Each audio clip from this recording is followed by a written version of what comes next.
Students, welcome back to another video. अगर आप लोग 2026 में एग्जाम देने वाले हैं, बीए 5th सेमेस्टर में हैं और सोशियोलॉजी पढ़ रहे हैं, तो आज की वीडियो में मैं सोशियोलॉजी के पेपर नंबर 2 रिसर्च मेथोडोलॉजी इन सोशल साइंसेस का पूरा न्यू सॉल्व मॉडल पेपर लेकर आ गई हूँ आपके एग्जाम 2026-27 के लिए। अभी तक आपने कुछ भी नहीं पढ़ा है अपने सोशियोलॉजी के पेपर 2 में, तो मात्र आप इस एक वीडियो से अपनी पूरी तैयारी कर सकते हैं, क्योंकि इसमें मैं मात्र आपको केवल 14 प्रश्न बताने वाली हूँ आपके अति लघु, लघु और दीर्घ उत्तरीय प्रश्न के लिए। तो आप इन्हीं प्रश्नों के माध्यम से अपना तीनों सेक्शन तैयार कर सकते हैं। और ये ऐसे प्रश्न हैं जो पिछले 4 से 5 सालों से लगातार एग्जाम में रिपीट हो रहे हैं, और बीए के एग्जाम में जो बार बार रिपीट होता है वही वेरी इंपॉर्टेंट होता है। तो मात्र इतना पढ़कर तैयारी कर लीजिए। चलिए वीडियो को स्टार्ट करते हैं। तो देखिए, आपका पहला इंपॉर्टेंट क्वेश्चन है, सामाजिक अनुसंधान से आप क्या समझते हैं, इसके अर्थ एवं प्रकृति की व्याख्या कीजिए। तो सामाजिक अनुसंधान, जिसको आपसे पूछ सकता है कि सामाजिक शोध क्या है, मतलब कि आपसे शोध पूछे या अनुसंधान पूछे, बात एक ही है, जिसको इंग्लिश में रिसर्च कहते हैं। तो देखिए, आप लोग ये सब कुछ पढ़ चुके हैं, मैंने आप लोगों को डिटेल में सब कुछ पढ़ाया हुआ है। और जब आपके पेपर का ही नाम है सामाजिक विज्ञान में अनुसंधान पद्धति, तो इसलिए आपको सामाजिक अनुसंधान के बारे में पूरा पढ़ करके जाना है कि ये क्या होता है, इसका क्या अर्थ है, इसकी क्या प्रकृति है, जो हमने डिटेल में आपको पढ़ाया हुआ है। देखिए, जो सामाजिक अनुसंधान है, ये एक व्यवस्थित प्रक्रिया होती है जिसमें वैज्ञानिक तरीकों का प्रयोग करके, और वो वैज्ञानिक तरीके कौन कौन से हैं, जैसे कि अवलोकन करके, सर्वेक्षण करके, विश्लेषण करके, मानव व्यवहार का, सामाजिक घटनाओं का या समाज से जुड़ी जितनी भी समस्याएं होती हैं उनका अध्ययन किया जाता है, ताकि ज्ञान को बढ़ाया जा सके और समाज की सच्चाई को जाना जा सके, समस्याओं को जाना जा सके और उनका समाधान ढूंढा जा सके और समाज में सुधार लाया जा सके। तो इसके बारे में सब कुछ हमने आपको पढ़ाया है, आप देख कर तैयार कर लीजिएगा। आपका नेक्स्ट वेरी इंपॉर्टेंट क्वेश्चन है, समाज शास्त्र में सामाजिक अनुसंधान के महत्व का वर्णन कीजिए। देखिए, समाज शास्त्र में जो सामाजिक अनुसंधान है उसका क्या महत्व है, ये भी आप पढ़ चुके हैं, सब कुछ आपका पढ़ा हुआ बिल्कुल एग्जाम में आएगा। कोई भी क्वेश्चन आपका इससे बाहर से नहीं आएगा। आपको टेंशन है क्या पढ़े क्या ना पढ़े, तो बस ये जो प्रश्न मैं आपको बता रही हूँ यही आपको पढ़ करके जाना है, क्योंकि पिछले 3-4 सालों के पेपर को देखने के बाद मैं ये मॉडल पेपर आप लोगों के सामने लेकर आई हूँ, और ये ऐसे क्वेश्चंस हैं जो हर बार बीए के एग्जाम में आते हैं। तो देखो, सामाजिक अनुसंधान का आपको महत्व जानना है, तो इसका महत्व क्या है कि समाज शास्त्र में सामाजिक अनुसंधान का महत्व क्या है कि समाज को वैज्ञानिक ढंग से समझने में या सामाजिक समस्याओं की पहचान करके समाधान खोजने में ये मदद करता है, या नीति निर्माण के लिए साथ जुटाने में, सामाजिक न्याय को बढ़ावा देने में ये सब क्या करता है, मदद करता है। समाज में जो भी समस्याएं होती हैं उनका अध्ययन किया जाता है। तो ये सब सामाजिक अनुसंधान के माध्यम से ही तो किया जाता है, ताकि जो भी समस्याएं हैं, घटनाएं हैं, उनका अध्ययन करके उनमें सुधार किया जा सके। चलिए अगला इंपॉर्टेंट क्वेश्चन देखिए। आपका तीसरा वेरी इंपॉर्टेंट क्वेश्चन है, वैयक्तिक अध्ययन क्या है, वैयक्तिक अध्ययन की विशेषताओं की व्याख्या कीजिए। क्वेश्चन टॉप लेवल का है और हर बार ये एग्जाम में आता है, हर यूनिवर्सिटी के एग्जाम में। तो देखो, वैयक्तिक अध्ययन क्या होता है, इसको इंग्लिश में बोलते हैं केस स्टडी। तो देखिए, जो वैयक्तिक अध्ययन है वो एक बहुत ही गहन शोध विधि है, जिसमें किसी व्यक्ति, समूह, घटना या संगठन का गहराई और समग्र रूप से अध्ययन किया जाता है, ताकि उसके व्यवहार और जटिलताओं को समझा जा सके और उसमें कुछ सुधार किया जा सके। ये सामाजिक विज्ञान में एक महत्वपूर्ण गुणात्मक शोध पद्धति होती है, जो केवल आंकड़ों पर निर्भर न होकर तथ्यों और गहराई को समझने पर भी जोर देती है। तो आप इसके बारे में तैयार रखिएगा, क्योंकि ये बहुत इंपॉर्टेंट टॉपिक है और इसकी विशेषता लॉन्ग में पूछेगा। चलिए अगला इंपॉर्टेंट क्वेश्चन देखते हैं, प्रश्नावली एवं अनुसूची में अंतर स्पष्ट कीजिए। This is very very important question. देखो, जिस यूनिवर्सिटी में एग्जाम होने वाला है 2026 में, 27 में, सभी बच्चों के लिए वीडियो इंपॉर्टेंट होगा, और बहुत सारी यूनिवर्सिटी में मैंने बताया है परीक्षाएं लगी हुई भी हैं, तो उन बच्चों के लिए ही इम्पोर्टेंट है। तो प्रश्नावली और अनुसूची में अंतर क्या है। देखो, आप लोगों को जब मैंने यूनिट्स पढ़ाई थी तो आपने डेटा को कलेक्ट करने के स्रोत पढ़े थे, प्राथमिक और द्वितीयक स्रोत। तो आपने इन सारी चीजों के बारे में पढ़ा था कि जो प्रश्नावली है या जो अनुसूची है वो आंकड़े यानी डेटा को कलेक्ट करने के मेथड होते हैं। अलग अलग मेथड का यूज करके डेटा को कलेक्ट किया जाता है। अब ये चीज तो शोधकर्ता ही सोचेगा कि उसको किस मेथड का यूज करके डेटा को कलेक्ट करना है। वो प्रश्नावली का यूज करेगा, अनुसूची का यूज करेगा या अदर जो भी मेथड है उनका यूज करेगा, क्योंकि इन दोनों के अलावा भी बहुत सारे मेथड होते हैं।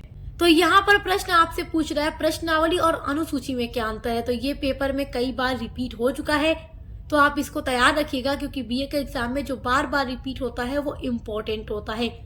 तो देखो, प्रश्नावली जिसको इंग्लिश में बोलते हैं क्वेश्चननेयर, अनुसूची को बोलते हैं शेड्यूल। ये दोनों ही डेटा को कलेक्ट करने के मेथड होते हैं, लेकिन इनमें देखो अंतर क्या होता है। जो प्रश्नावली होती है उसको उत्तरदाता स्वयं भरता है। अब उत्तरदाता कौन है जो उत्तर देगा। अब देखो, जो शोध करता है, शोधकर्ता का मतलब वो व्यक्ति जो डेटा को कलेक्ट कर रहा है, जो किसी भी टॉपिक पर रिसर्च कर रहा है, तो वो जब डेटा को कलेक्ट करने जाएगा, अब मान लो उसे किसी गांव का अध्ययन करना है कि गांव के लोगों की इनकम कितनी है, वो क्या व्यवसाय करते हैं, या फिर उनका आय का स्रोत क्या है, वो कितना कमा लेते हैं, उनकी लाइफ स्टाइल कैसी है, वो किस तरीके से जीवन यापन करते हैं, इसके बारे में शोधकर्ता को शोध करना है। ठीक है, अब वो जाता है उस गांव में जिस गांव का उसे अध्ययन करना है, तो वो जाकर सब घर में पूछ पूछ कर हर एक चीज के बारे में लिखेगा। तो ये भी डेटा को कलेक्ट करना ही है, लेकिन अब वो इतने लोगों से कैसे पूछेगा, उसे काफी टाइम लगेगा। वो सोचेगा चलो भाई प्रश्नावली तैयार कर लेता हूँ। हर एक फॉर्म, समझ ली, एक फॉर्म के रूप में होता है जिसपे सारी चीजें लिखी होती हैं। अब वो हर एक घर में दे देगा। अब जो उत्तर देने वाला है, जिसे पूछ पूछ कर वो शोधकर्ता खुद लिखता, वो खुद ना लिख कर दे देता है। अब लोग उसको भर भर के उत्तरदाता जो होंगे वो भरेंगे स्वयं उसको पढ़ करके, कि नाम की जगह नाम भरेंगे, पता भरेंगे, आय का स्रोत क्या है, क्या काम करते हैं, ये सारी चीजें वो भर के दे देंगे। तो वो होती है प्रश्नावली, जिसको उत्तर देने वाला स्वयं भर के देता है। और देखो, जो अनुसूची होती है, ये प्रशिक्षित प्रगणक वो होता है जो उत्तरदाता से प्रश्न पूछता है और उनके उत्तर को दर्ज करता है। और प्रगणक यानी कि इसको बोलते हैं एनुमरेटर। तो वो कौन होता है, जो डेटा को कलेक्ट करने वाला है, खुद ही पूछ पूछ के अनुसूची में फील करता रहता है। तो जो उत्तरदाता है वो बताता रहता है, और जो शोध करता है वो पूछ पूछ के अनुसूची में नोट करता रहता है, दर्ज करता रहता है। तो दोनों के बीच में वही बस अंतर है। देखो, चीजें काम एक ही कर रही है, डेटा को कलेक्ट ही कर रही है, बस अलग अलग मेथड से। प्रश्नावली को उत्तर देने वाला भर रहा है, अनुसूची को प्रश्न पूछने वाला उत्तरदाता से पूछ पूछ के भर रहा है। चलो अगला इंपॉर्टेंट क्वेश्चन देखते हैं। केंद्रीय प्रवृत्ति की माप क्या है। माध्य, माध्यिका और बहुलक के तुलनात्मक उपयोगिता को स्पष्ट कीजिए। ये बहुत ही इंपॉर्टेंट क्वेश्चन है, ये कई जगह पे पूछा गया है। देखो, अभी जिस यूनिवर्सिटी में एग्जाम हो चुका है उसमें ये क्वेश्चन रखा गया था, तो इसलिए जहां जहां एग्जाम होने वाला है वो बच्चे भी देख लें। ये प्रश्न लॉन्ग में पूछेगा, लॉन्ग में, शॉर्ट में नहीं पूछेगा, लॉन्ग में ही पूछेगा। हाँ, अगर शॉर्ट में पूछना होगा तो आपसे ये पूछ सकता है कि केंद्रीय प्रवृत्ति क्या है, या उसके अलावा अलग से माध्य, माध्यिका या बहुलक के लिए पूछ सकता है कि 50 शब्दों में लिख दो। लेकिन लॉन्ग में जब क्वेश्चन बनेगा तो बिल्कुल इसी तरीके से बनेगा। तो आप क्या लिखोगे, देखो, केंद्रीय प्रवृत्ति की माप वह एकल मान होता है जो पूरे डेटा सेट के केंद्र या औसत को दर्शाता है, जिससे डेटा के सारांश और उसके संकेंद्रण को समझा जा सके। इसके मुख्य माप में माध्य, माध्यिका या बहुलक होते हैं, जो ये बताते हैं कि जो डेटा है वो कहाँ पर केंद्रित है। तो इसके बारे में पूरा तैयार कर लीजिएगा, ये बहुत ही इम्पोर्टेंट क्वेश्चन है। आपका छठा वेरी इंपॉर्टेंट क्वेश्चन है, नियंत्रित व अनियंत्रित अवलोकन में अंतर स्पष्ट कीजिए। ये क्वेश्चन भी लॉन्ग में पूछता है, तो इसको देखकर तैयार कर लीजिएगा। आपका सातवां वेरी इंपॉर्टेंट क्वेश्चन है, निदर्शन से आप क्या समझते हैं। एक अच्छे निदर्शन की गुण एवं विशेषताओं का वर्णन कीजिए। यहाँ से भी शॉर्ट और लॉन्ग दोनों में ही क्वेश्चंस आएंगे, ये बात याद रखिएगा। मैंने आपसे वीडियो के स्टार्ट में ही कह दिया है, आपने कुछ भी नहीं पढ़ा है तो केवल ये 14 क्वेश्चंस पढ़ लीजिए जो मैं आपको इस वीडियो में बता रही हूँ, क्योंकि आपके अति लघु, लघु, दीर्घ, उत्तरीय प्रश्न तीनों के लिए इम्पोर्टेंट होंगे। अब देखो, जब अति लघु में प्रश्न आएगा तो आपसे पूछेगा निदर्शन से आप क्या समझते हैं, या निदर्शन का क्या अर्थ है। और लॉन्ग में क्वेश्चन पूछेगा तो बिल्कुल ऐसे पूछेगा कि निदर्शन से आप क्या समझते हैं। एक अच्छे निदर्शन की गुण एवं विशेषताओं का वर्णन कीजिए। निदर्शन को इंग्लिश में सैंपलिंग कहते हैं। तो आप लोगों को जब मैं यूनिट्स पढ़ा रही थी तो मैंने आपको बताया था कि जब शोधकर्ता आंकड़े को कलेक्ट करता है, यानी डेटा को कलेक्ट करता है, तो वो कभी कभी सैंपलिंग का यूज करके भी डेटा को कलेक्ट करता है, और वो सैंपलिंग का यूज उस टाइम करता है जब उसे लगता है कि जिस जगह पे उसे डेटा को कलेक्ट करना है वहां पे उसे ज्यादा टाइम लगेगा, पॉपुलेशन ज्यादा है, टाइम अधिक लगेगा, तो उस जगह पर वो सैंपलिंग के माध्यम से डेटा को कलेक्ट करता है। लेकिन यहाँ पर जो डेटा कलेक्ट होता है सैंपलिंग के थ्रू वो कम रिलायबल होता है, यानी वो विश्वसनीय अधिक नहीं होता, एकदम सटीक नहीं होता। अब वो कैसे नहीं होता, एक एग्जाम्पल के थ्रू मैं आप लोगों को बता देती हूँ, मेरी बात को ध्यान से सुनिएगा। सपोज दैट कि एक शोध करता है जिसको किसी स्कूल में जितने भी बच्चे पढ़ रहे हैं सभी की हाइट को मेजर करके डेटा कलेक्ट करना है कि हर बच्चे की हाइट कितनी है। अब स्कूल में 2000 बच्चे अगर पढ़ रहे हैं मान लो, तो वो एक एक बच्चे की हाइट को नापेगा, फिर उसको नोट करेगा। 2000 बच्चों के हाइट को नाप कर नोट करने में काफी ज्यादा टाइम लगेगा। अब यहाँ पर उसकी पॉपुलेशन काफी ज्यादा है, यानी 2000 बच्चे हैं, तो अब वो सोचेगा कि हर क्लासरूम से क्यों ना मैं सैंपलिंग के थ्रू डेटा को कलेक्ट कर लूं। वही होता है निदर्शन, यानी सैंपलिंग वो क्या करेगा कि हर क्लास से वो 2-3 स्टूडेंट को चूज कर लेगा सैंपल के रूप में कि ये जो बच्चे हैं अपने क्लासरूम के सारे बच्चों की हाइट को रिप्रेजेंट कर सकते हैं। यानी हर क्लास से वो ऐसे बच्चे को चूज करेगा जो अपने क्लास में जो उससे कम हाइट वाले बच्चे हैं उनकी हाइट को भी रिप्रेजेंट कर सके, जो उससे ज्यादा हाइट वाले बच्चे हैं उनकी हाइट को भी रिप्रेजेंट कर सके। एवरेज मान लेंगे कि चलो एवरेज मान लो कि यहाँ पर इस क्लास में इस बच्चे की हाइट को एवरेज मान लो और सभी बच्चे इससे कुछ ऊपर होंगे हाइट में या कुछ नीचे होंगे, तो मान करके डेटा कलेक्ट कर लिया जाता है। यहाँ पर आप सैंपलिंग करेंगे तो हर क्लास से 2-4 बच्चे लेंगे तो 2000 में बस कुछ ही बच्चों को लेकर के डेटा कलेक्ट कर लिया जाएगा निदर्शन के माध्यम से। अब देखो यहाँ पर जो डेटा कलेक्ट हुआ होगा निदर्शन के थ्रू वो कम विश्वसनीय होगा, क्योंकि हर एक बच्चे की हाइट तो नापी नहीं गई है, तो वो एकदम भरोसे के लायक हो नहीं सकता। लेकिन कभी कभी ऐसा भी करना पड़ता है जो शोध करता होता है उसको। तो याद रखिएगा क्वेश्चन इंपॉर्टेंट है और इसके गुण और विशेषता क्या है पढ़ लीजिएगा, ये हर बार एग्जाम में पूछता है। आपका 8वां वेरी इंपॉर्टेंट क्वेश्चन है मूल्यांकनात्मक शोध का विस्तृत वर्णन कीजिए। ये क्वेश्चन हमेशा लॉन्ग में आता है, तैयार कर लीजिएगा। आपका 9वां वेरी इंपॉर्टेंट क्वेश्चन है अनुसंधान प्रारूप से आप क्या समझते हैं। अनुसंधान प्रारूप के महत्व की विवेचना कीजिए। अनुसंधान प्रारूप जिसको इंग्लिश में रिसर्च डिजाइन कहते हैं और इसके बारे में आप लोग पढ़ चुके हैं। हर एक यूनिट पर वीडियो हमारे चैनल पे अपलोड है, पेपर 1 एंड पेपर 2 दोनों के लिए। तो आप चाहे किसी भी यूनिवर्सिटी से पढ़ाई करते हो एक बार हमारे चैनल पर विजिट जरूर कीजिएगा। अब देखो अनुसंधान प्रारूप ये एक बहुत ही इम्पोर्टेंट टॉपिक है आपके सिलेबस का और यहाँ से हमेशा ही क्वेश्चन आ जाता है। तो अनुसंधान प्रारूप क्या होता है, देखो अनुसंधान प्रारूप जो है शोध कार्य को पूरा करने के लिए एक विस्तृत योजना होती है। यानी जो भी शोध करता होता है, शोध कर रहा है, रिसर्च कर रहा है, तो एक विस्तृत योजना को अनुसंधान प्रारूप कहा जाता है। ये जो प्रारूप है ये बताता है कि शोध प्रश्नों के उत्तर खोजने के लिए डेटा को कैसे कलेक्ट किया जाए। यानी कि जो अनुसंधान प्रारूप है समझ लो ये एक योजना और रणनीति होती है। ये शोध की समस्या का समाधान खोजने के लिए एक पूरी रणनीति होती है जो ये बताता है कि आंकड़े को कैसे कलेक्ट करना है और उनका विश्लेषण किस तरीके से करना है। तो वही होता है रिसर्च डिजाइन या अनुसंधान प्रारूप। इसके बारे में आप पूरा पढ़ लीजिएगा, इसका महत्व पढ़ लीजिएगा, क्योंकि लॉन्ग में आपके ये क्वेश्चन हर साल पूछता है हर यूनिवर्सिटी के एग्जाम में। आपका 10वां वेरी वेरी इंपॉर्टेंट क्वेश्चन है, देखो अवलोकन को परिभाषित कीजिए। सामाजिक शोध में सहभागी अवलोकन के महत्व की विवेचना कीजिए। तो एक बात मैं आपसे यहाँ पर और कहूंगी कि जो आपका पूरा महासंग्राम क्लास है एग्जाम के लिए, हर एक सब्जेक्ट के लिए या सोशियोलॉजी पेपर 2 के लिए वो हमने अपलोड किया हुआ है।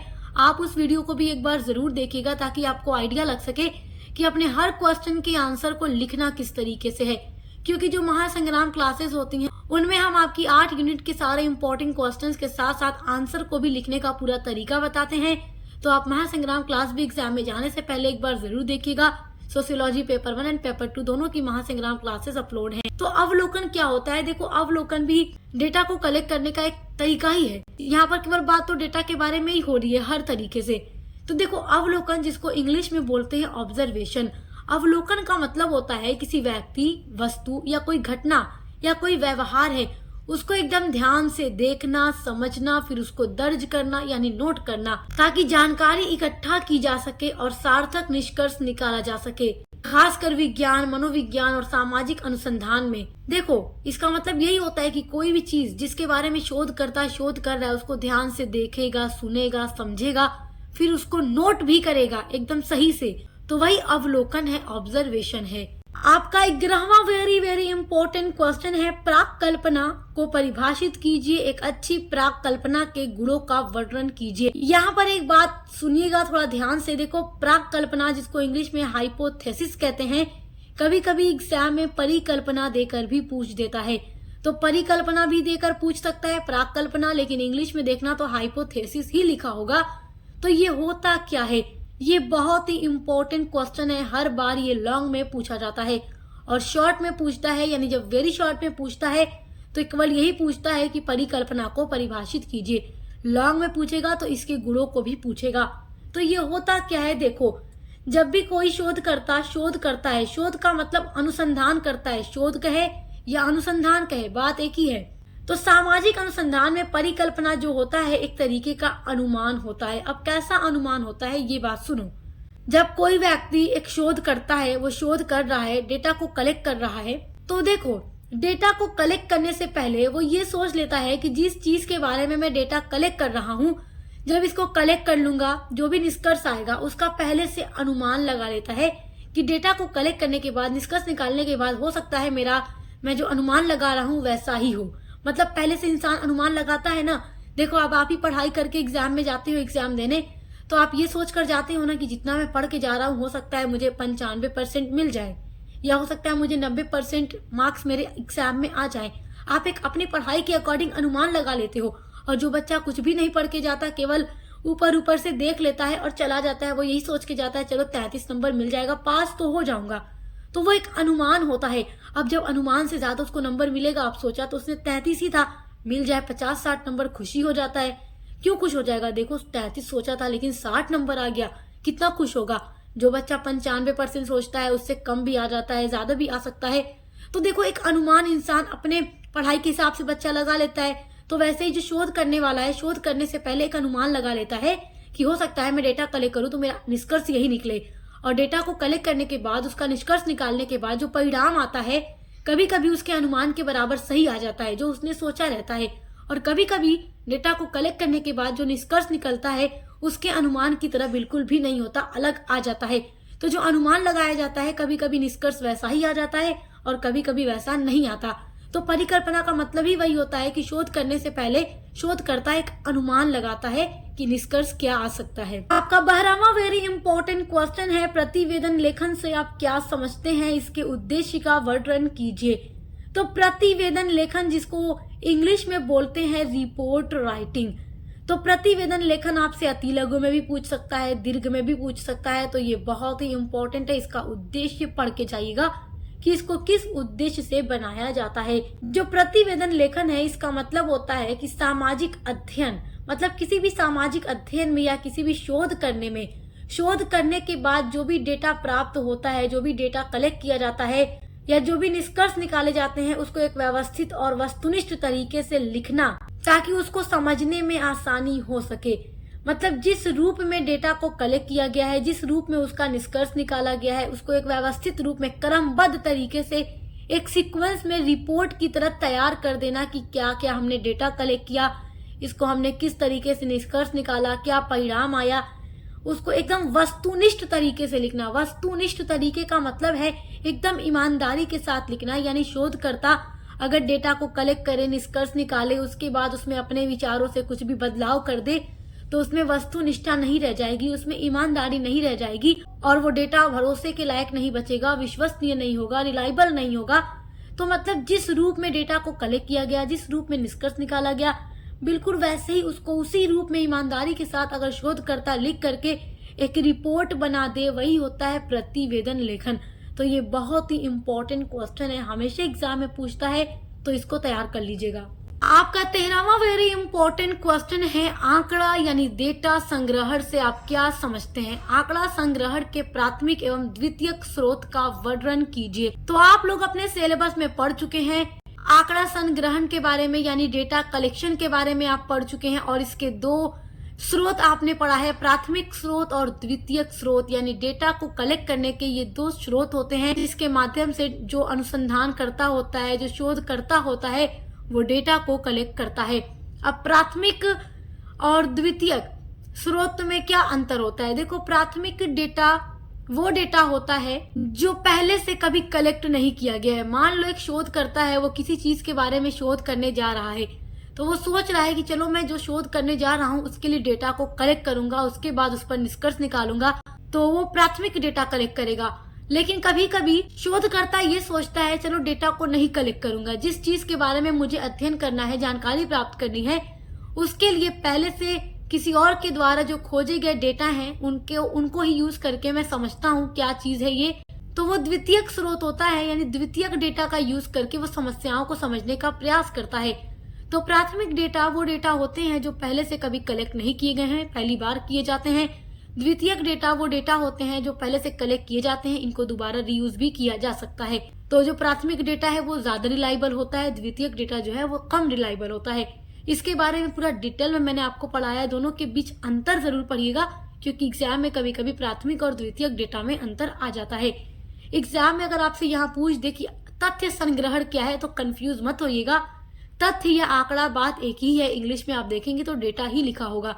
चलिए अगला इंपॉर्टेंट क्वेश्चन देखते हैं। सामाजिक अनुसंधान में वस्तुनिष्ठा की समस्याओं पर चर्चा कीजिए। This is very very important question, top level का क्वेश्चन है। तो देखिए, सामाजिक अनुसंधान में वस्तुनिष्ठा के बारे में मैं आपको पढ़ा चुकी हूँ, इसकी क्या समस्याएं हैं उसको भी मैं पढ़ा चुकी हूँ। यहाँ पर इसको समझ लीजिए तो आपके लिए आसानी होगी, क्योंकि ये क्वेश्चन आपके एग्जाम के लिए वेरी वेरी मोस्ट इम्पोर्टेंट है। सामाजिक अनुसंधान का मतलब जो सोशल रिसर्च किया जा रहा है, उसमें वस्तुनिष्ठा का मतलब होता है कि देखो, जो शोध करता है, जो डेटा को कलेक्ट कर रहा है, वो अपने व्यक्तिगत विचार, अपनी भावनाओं, अपने पूर्वाग्रहों, अपनी मान्यताओं से ऊपर उठ डेटा को कलेक्ट करता है और तथ्य और साक्ष्यों के आधार पर एकदम निष्पक्ष रूप से ईमानदारी के साथ अध्ययन करता है, और जो भी वो निष्कर्ष निकालता है अपने पर्सनल नापसंद और पसंद की मान्यताओं के हिसाब से उसको बदलता नहीं है, उसको परिवर्तित नहीं करता है, और जैसा वो डेटा कलेक्ट करता है बिल्कुल उसी रूप में उसका अध्ययन करके उसी रूप में वो उसको प्रस्तुत करता है, तो वो डेटा विश्वसनीय होता है। और वो वैज्ञानिक रूप से जब उसको लिखता है, यानी कि एकदम जैसे कलेक्ट किया वैसे लिख दिया, जो भी निष्कर्ष निकाला उसमें कोई बदलाव अपने हिसाब से नहीं किया, तो वही है सामाजिक अनुसंधान में वस्तुनिष्ठा, यानी कि ईमानदारी के साथ डेटा को कलेक्ट करना। तो कभी कभी वस्तुनिष्ठा की समस्या भी आ जाती है। वस्तुनिष्ठा की समस्या का आ जाने का मतलब ये है कि जब डेटा जो कलेक्ट किया गया है, जिस व्यक्ति ने भी डेटा को कलेक्ट किया है, डेटा को कलेक्ट करने के बाद वो उसका अध्ययन करेगा, निष्कर्ष निकालेगा, उसको प्रस्तुत जब करना होगा, तो वो सोचेगा कि ये चीजें थोड़ा मैं बदल देता हूँ, चलो जो है इसको अपने दिमाग से थोड़ा बदल देता हूँ, मुझे ऐसे नहीं लग रहा, ऐसे कर देना चाहिए। जिस रूप में डेटा था वो उसमें बदलाव कर देता है। तो अब वो डेटा भरोसे के काबिल तो हो नहीं रहा। क्यों नहीं रहा? क्योंकि इसमें जो शोध करता है अपनी पसंद और नापसंद के हिसाब से, अपने पर्सनल आइडियाज, अपने पर्सनल विचारों के हिसाब से, अपनी मान्यताओं के हिसाब से, अपनी भावनाओं के हिसाब से बदलाव कर देता है, परिवर्तित कर देता है। तो वही है वस्तुनिष्ठा की समस्या, यानी कि एकदम अनबायस होके काम करना है। तो बस इतना याद रखिएगा, वस्तुनिष्ठा का मतलब है कि जो शोध करता है वो अपने निजी विचारों को शोध से अलग रखे, यानी क्या होना चाहिए, क्या सही है, क्या गलत है, वो उसको अलग रखे और ईमानदारी के साथ जिस रूप में डेटा को कलेक्ट कर रहा है वैसे ही प्रस्तुत करे। तो ये मात्र 14 प्रश्न अगर आप लोग पढ़ लेते हैं तो आपका अति लघु, लघु, दीर्घ उत्तरीय प्रश्न तीनों तैयार हो जाएगा। तो अच्छे से पढ़ाई करते रहिए, एग्जाम की तैयारी करते रहिए। हर एक सब्जेक्ट की क्लासेस हमारे चैनल पे चल रही है, हर यूनिवर्सिटी के लिए। तो आप सोशियोलॉजी के अलावा भी कोई सब्जेक्ट पढ़ रहे हैं तो चैनल पर विजिट जरूर कीजिएगा, क्योंकि आपको हमारे चैनल पर हर एक सब्जेक्ट की क्लासेस मिलती रहेंगी। तो अब मिलते हैं अगली वीडियो के साथ।